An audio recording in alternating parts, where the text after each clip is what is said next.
Okay, so let me take this in real quick. We do have two people showing up in this reading in the reverse. The Page of Swords, which is often an air sign, so Aquarius, Gemini, Libra.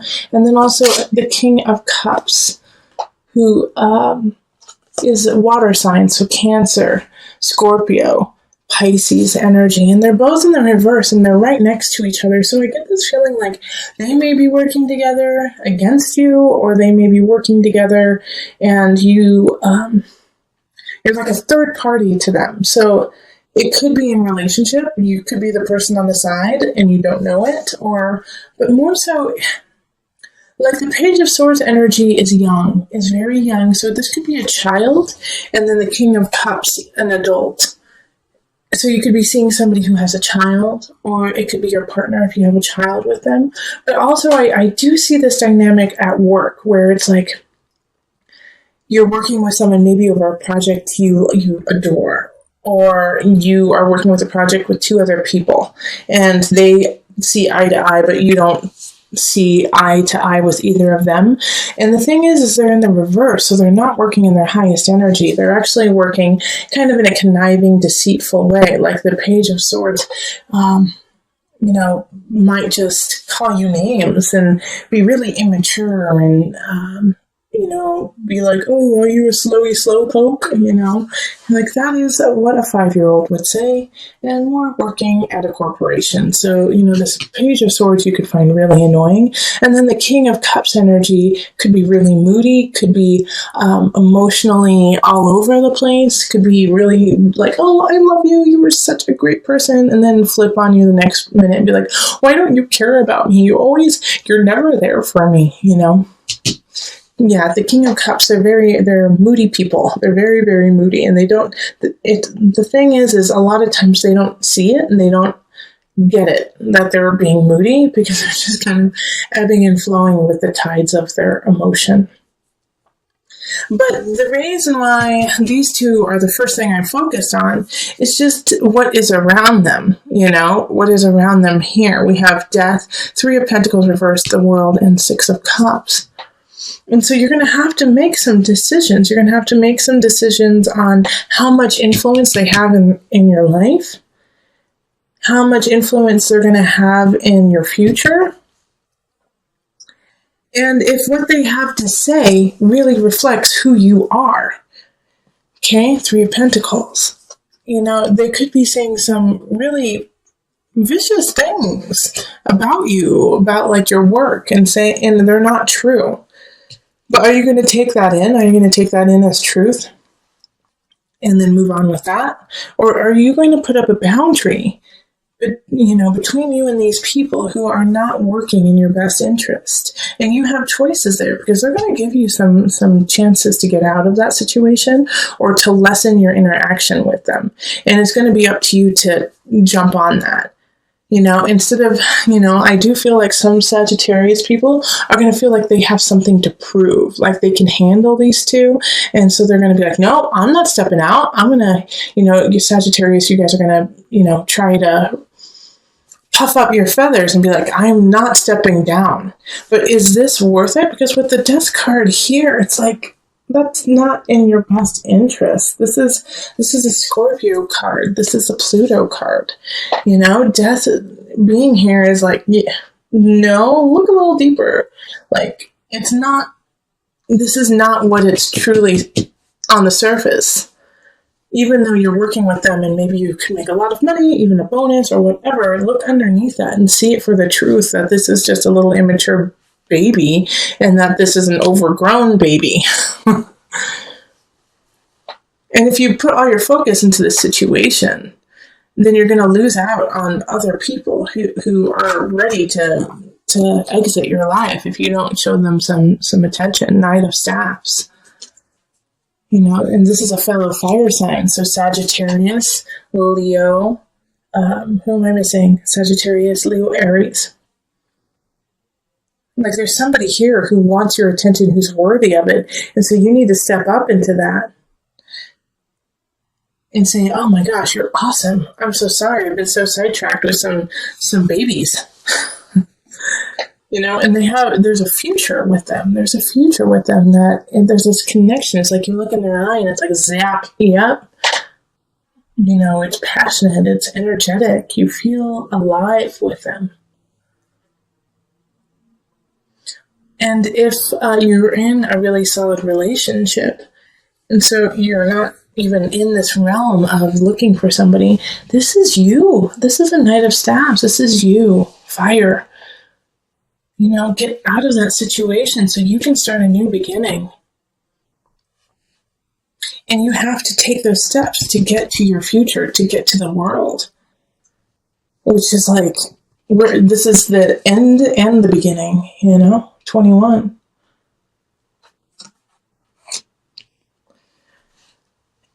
And I love that the world right here is linked with the Wheel of Fortune, okay? Like you have to see the Knight of Staves is turning their back on all of this. Turning their back on what is happening here with this malarkey, with these two people. And going off on their own adventure. You have to let this die. Okay? So that you can come down to the Wheel of Fortune.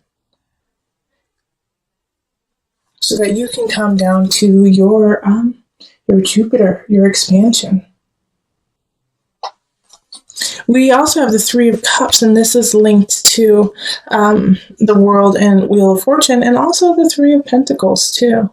And I can totally see why it's linked here, because you have to, once again, create that boundary, because they're going to try to sway you out of your future, these two people.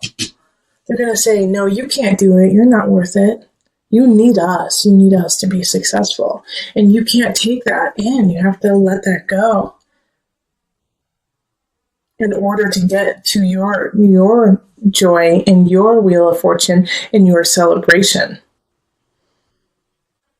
And I do want to put a spin on this too, that it's not just work. I do feel like for a lot of you guys that it's going to be in a work situation, but this could be in a family dynamic. Like this could be sisters, a sister and brother. This could be mother, father, who are just breathing down your neck on what you need to be and who you need to be and what you need to do.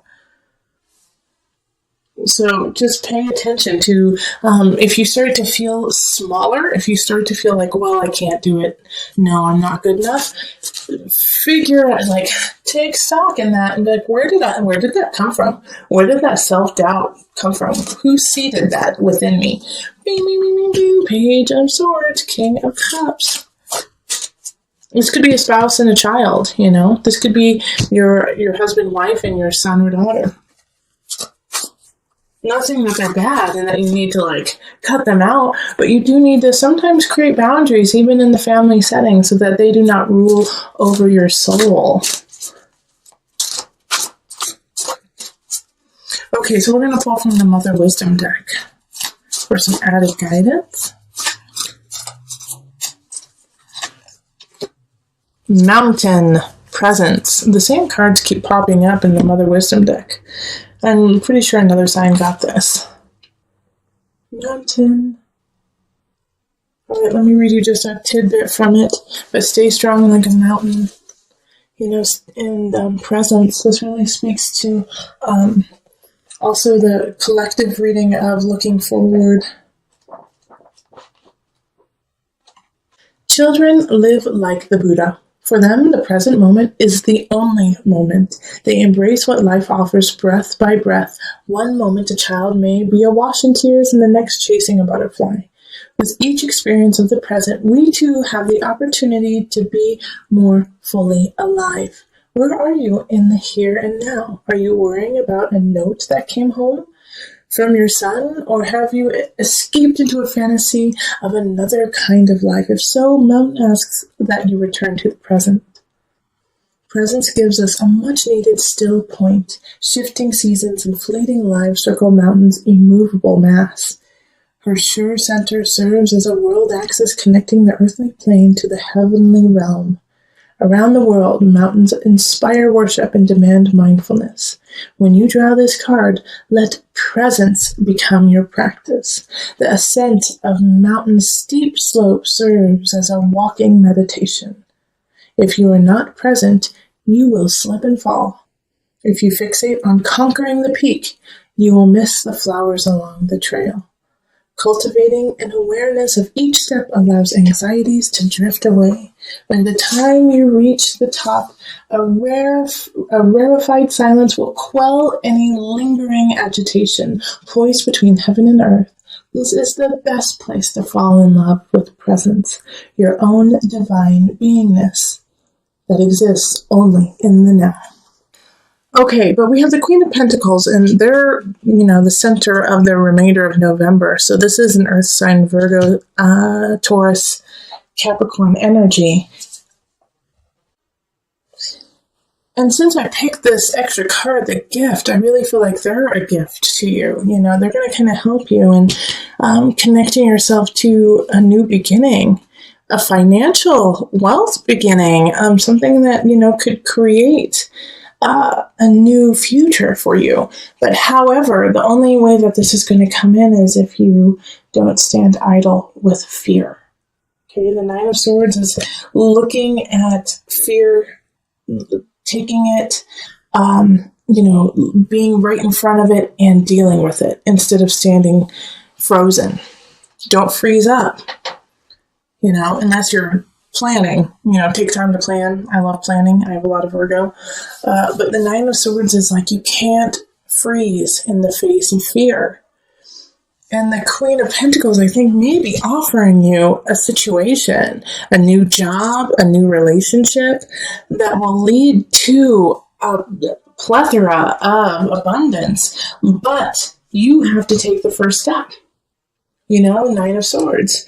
Even though you're scared, you're going to have to quit that job. Even though you're scared, you're going to have to finish that project and move on.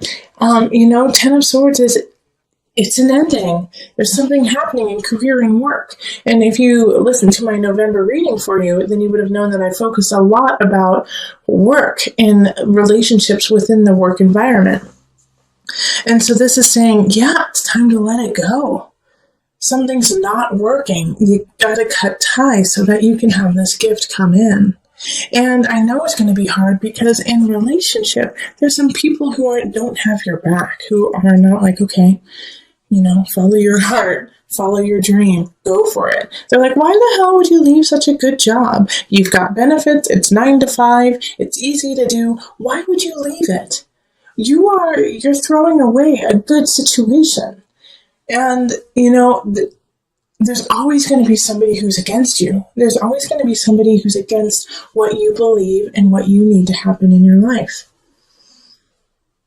Now, with this, though, as you are leaving, this is the Virgo in me talking to you, and maybe I am your Queen of Pentacles right now, like, go for it. However, make a plan. However, when you leave, don't leave willy-nilly and be like, I'm just going to leave it, come 100% up to Source.